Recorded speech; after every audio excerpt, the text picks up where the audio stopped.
Getting Dr. Lay back. We do have some calls on the line. I'd love to jump in with Bob real quick. Yeah, let's do it. Okay.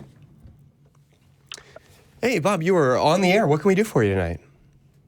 Yeah, so I'm in a monogamous heterosexual marriage, and I very much have a strong cuckolding fantasy, as well as I'm very much a closeted bisexual, so much so that that's the first time I've ever verbalized that. And thank you for sharing that with us. Yeah, it feels safer in this space where I'm anonymous. But both of those topics with my conservative upbringing, religious upbringing, are extremely shameful and taboo. And I'm wondering, how do I feel okay with the fact that I have these desires that, due to the nature of my relationship, I won't ever act on, but are constantly existing in kind of my thoughts, my fantasies, desires, etc. Yeah, well, that's a good question. Yeah, it absolutely is. And I guess I would just start by saying that, we certainly wouldn't see acting out on those impulses or those desires as problematic at all. We can get into the how and why of whether or not that's the right choice for you, et cetera. But I think it's important to acknowledge at the very beginning that simply having a desire, having an impulse, is not anything that you need to apologize for or feel held responsible to. Yeah. Beyond that, though. Yeah, I think a good rule of thumb for me is if it's not hurting anybody, yourself or other people, unless you're into that and it's consensual, then it's not morally wrong. It's amoral at most. Morality doesn't factor into it. It is what you think about. It is what you want, and that it's an is, not an ought, if that makes sense. Yeah, and I would agree with that from my moral viewpoint. The issue I run into is my wife, although isn't fully still entrenched in that conservative mindset, still is holding on to a lot of that indoctrination. And for her, these types of things, if I were to either share them or if she were to discover these things about me, would still kind of have a sinful feel, for lack of a better term, for her, and would potentially damage my relationship with her or her view of me as a person. Yeah, and I definitely hear that even as we struggle to wrestle with these issues ourselves and to process them, to feel comfortable with ourselves, to feel comfortable with our identity and our sexuality, that we still exist in this very imperfect world. Right. And so that is going to be a challenge for you. That's going to be a challenge for all of us. I would also suggest that it's certainly possible, without knowing too much about her or her interests, that she may, if as you say, has gotten away from most of that thinking, but still you feel like she might have some kind of reaction to it, that it's very possible in a healthy and mature way to view something as valid without necessarily wanting anything to do with it, while still having sort of a negative reaction to it.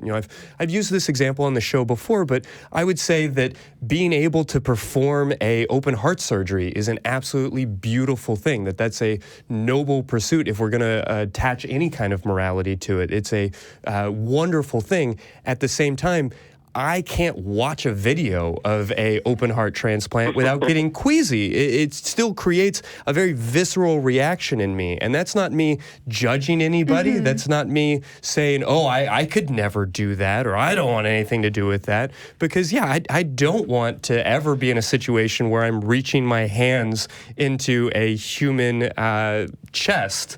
It's just not something I'm interested in having happen in my life. But I still think it's a wonderful thing. And so I would hope that, she would be in an emotionally mature place to be able to recognize the difference between that sort of visceral gut reaction to your interests, while still being able to intellectually say, hey, this is okay, this is fine, this is wonderful. I apologize, or I feel some empathy for you if you don't believe that that's really the case. Yeah, I've been in relationships where partway through, my partner has come to me with something that I didn't think was morally wrong at all. I, as well, left that aside, but it still made me feel strange and weird.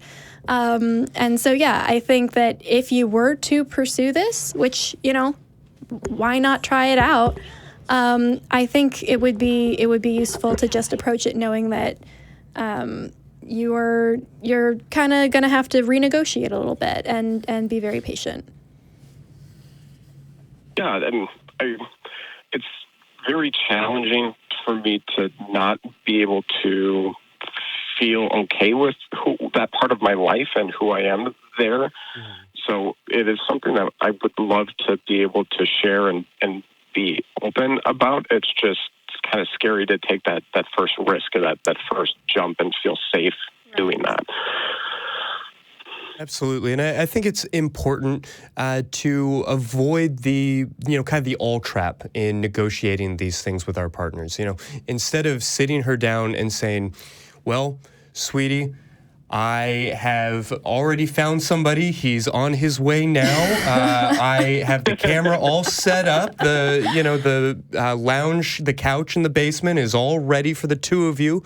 Please do this instead of like setting it up in sort of this all at once kind of thing, remembering that this is a lifetime of negotiation and sort of acknowledging that, hey, this is an interest that I have. I'm not making any obligation to you. I'm just wanting to be open and honest and say that this is something I fantasize about, and maybe you'd be interested in fantasizing with me. Maybe you'd be interested in going out with your girlfriends to get a drink, and even though you didn't do this and this didn't happen, you text me and say, hey, I met a guy at the bar, and we sort of flirt through text messages as she creates this fantasy.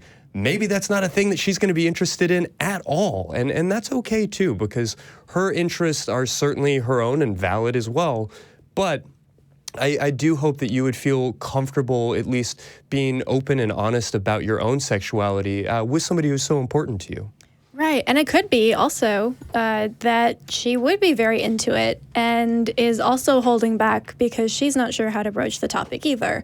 So, yeah, I think starting slow, maybe broaching it as a fantasy, or, hey, why don't we watch this piece of porn, that has this as a topic, and just see kind of how that goes before bringing it any further.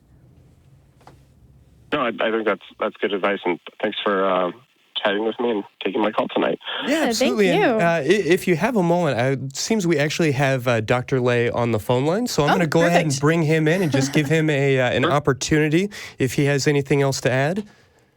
And it seems we've lost the previous call, so I apologize can't have for more that. than one on at the same Dr. time. Lay, are you on the line? Yeah, so apparently this is not a polyamorous phone line. You're not allowed to maintain seemingly not. Concurrent relationships. That's a shame, even if we do it openly and ethically. Right. But I don't know if you were able to catch much of that previous call, if you had any insight to jump in with. A little bit. I guess what I would say is, one of the things that I really think it's important to do is to normalize this fantasy. And, Justin Lehmiller is a colleague of mine. He has a lovely book out called Tell Me What You Want that is a compendium and research around sexual fantasy. And what he found was really remarkable. He found that 45% of men report fantasy, at least at some point, about their girlfriend or wife being with other men. And so this fantasy appears to be remarkably common, so common that it is really, in fact, normal. So all those men out there who are worried that there's something wrong with them for having this fantasy, I want you to kind of put that away. What I will say, though, is that, and I really appreciated the way you were talking about the negotiation, helping to make this something that, the couple could share, normalizing it, taking away the shame. but also, that idea of, hey, it would be hot if you went out with your girlfriend and then texted me that something happened, even though it didn't, just because it would be a really exciting fantasy. That is a really sophisticated and well-crafted way for couples to kind of try this out, to try it out in fantasy. And many couples don't even need to make it a reality because the fantasy can be so exciting, nurturing, and connecting in and of itself. What I will say, though, is I do see some men, and it doesn't sound like your caller was one of them, I do see some men who are so interested in getting this kind of cuckolding experience that they almost kind of force or coerce their wife into doing it.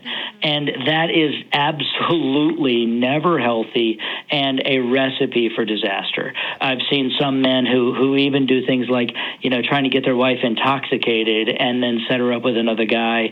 And this is just like catastrophe happening. Yep. Yeah, I mean, absolutely, that kind of pressure. And, on the one hand, I want to empathize with men who find themselves with what they feel is a deep, dark secret that they becomes very obsessive and that they desperately want to fulfill, and that they're willing to go to these incredible lengths. But yeah, absolutely, when we kind of pull back all of the shame, when we take away this idea that this is a terrible thing that nobody should ever be able to talk about, it becomes a lot easier to approach these things in ethical and kind ways that don't involve, the rape of your own wife, of putting somebody that you care about in a dangerous situation. Yeah. I mean, it's not exactly parallel to it because mostly it, in my experience, has involved more than one person with a body that was not male. But as somebody who identifies as bisexual, I've been put in that situation both as a third party and as somebody in a relationship where there was that pressure to be with somebody else for the sake of your partner, because it was something they wanted to see. And it is a very, very fine line between, okay, this is something that we would both be interested in trying out and we're not sure how we feel about it, but we'll move forward with that understanding. Or, a little bit more pressure, a little bit more coercion, which isn't great. Right. Now, I love the way you said that in terms of, something that is for both of us. And, the research around non-monogamous relationships really finds that they work best when both partners are getting something out of it. And so, when one partner is going along with it to satisfy the interests or the needs of the other partner, it is rarely successful. It breeds resentment and dissatisfaction, upset. But if both partners can find a way that this is something that is really exciting for them, then it is oftentimes likely that they can negotiate a pretty healthy and successful approach to non-monogamy. What I find really, really interesting, in my book, again, like I said, I interviewed all these couples and these wives. This was back before Craigslist got rid of personals ads, and so as I traveled for business, I would post ads looking for cuckold, not wife couples. They would send me naked pictures of the wife, which I really appreciated because a lot of these wives were very beautiful. But I said, really, I just want to sit down with you and I want to talk to you. I want to understand how you do this. I want to understand how you make this work in your life. And the thing that I just found so interesting was that the wives, and right now there's not a lot of research around the wives. There's not a lot of research around the women who engage in cuckolding. There's more research around why men have this fantasy. But the women, I think, is now a really interesting question about what did they get out of it and why did they do it. And what I heard was, women who were saying, wow, I didn't know what a sexual dynamo or what a sexual engine, I had and how sexual I could be. I heard one woman who told me that, as she had engaged in cuckolding and hot wifing and started dating other men, and her daughter, who was like 16 or 17, didn't know that mom was doing this, but said to mom, hey, what's going on? Because you have become really assertive and confident and really empowered in a really powerful way that I've never seen before. And so this wife who'd grown up in a really conservative town in the Midwest had just never embraced her femininity, her attractiveness, her sensual nature. And now it was coming out in a way that their daughter saw and was really impressed by. That story always stuck with me because the message is that this isn't just about sex. This is also about self-acceptance.